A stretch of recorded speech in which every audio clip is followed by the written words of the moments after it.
Good morning. This is Subhashri from SNSCT, the Department of Computer Science. We are going to see about a biochip. Biochip is a collection of miniaturized pesticides arranged on a solid substrate that permits many tests to be performed at the same time in order to achieve higher throughput and the speed. Typically, a biochip's surface area is no larger than a fingernail. A genetic biochip is designed to freeze into place the structures of many short strands of DNA, the basic chemical instruction that determines the characteristics of an organism. In addition to genetic applications, the biochip is being used in toxicological and protein. In biochemical research, biochips can also be used to rapidly detect chemical agents used in biological warfare so that defensive measures can be taken. What are the components used as a biochip? The transponder. It is the actual biochip implant.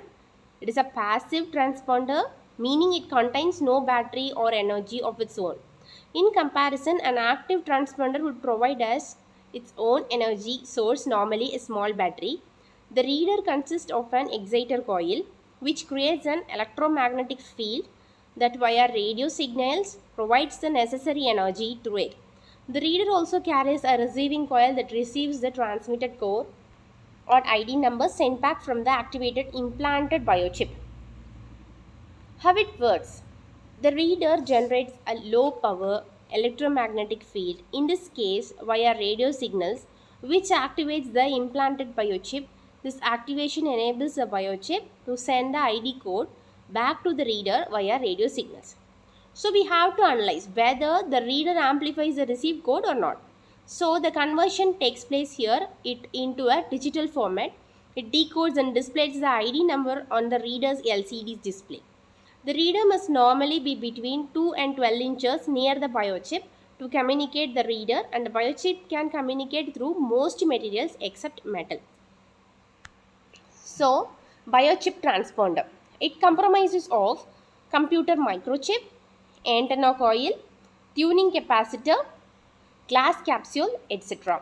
So, what is the biochip formation? Introduction, problem formation, then it comes to making an algorithms and experiential results or experimental results, and then during this process from the problem formulation stage it goes to preferred routing track construction, and in algorithm stage routing ordering by entropy equation, and the experimental results routing compaction by dynamic programming. So, applications. Biochip as glucose detector. Biochip as a blood pressure sensor. Biochips really are potent in replacing passports, cash, and medical records. Advantages. To rescue the sick, to find the lost people, to locate downed children and wandering Alzheimer's patients, to identify persons uniquely. They can perform thousands of biological reaction operations in few seconds. In monitoring health condition of individuals in which they are specifically employed, they can perform thousands of biochemical reactions. So, disadvantages. They raise critical issues of personal privacy, and they mark the end of human freedom and dignity too. They may not be supported by large percentage of the people.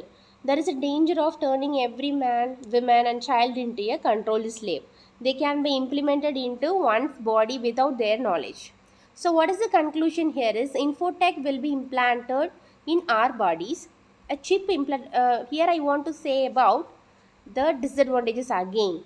They raise critical issues in the sense the personal privacy will not be, it will be slandered one. They mark the end of human freedom and dignity in the sense dignity, there will be no honesty, they will tell more lies towards the human freedom will not be there, and they may not be supported by large percent of people. the the people who are behaving in an odd manner, they won't be liked by anyone. So this is the problem arises when this problem comes into a concern. There is a danger of turning every man, woman, and slide into a controlled slave in the sense they will not listen to others words. They will be on their own and do some mischievous things. They can be implemented in one's body without their knowledge itself. They can be implemented. So here we need to do the advantage also. If there are symptoms, we can rescue them.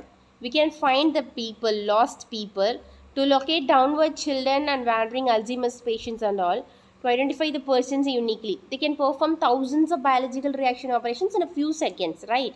Perform thousands of biochemical reactions. So this is the only thing they have done in the conclusion. So, a chip implanted somewhere in human bodies might serve as a combination of credit card, passport, driver's license, personal diary, etc.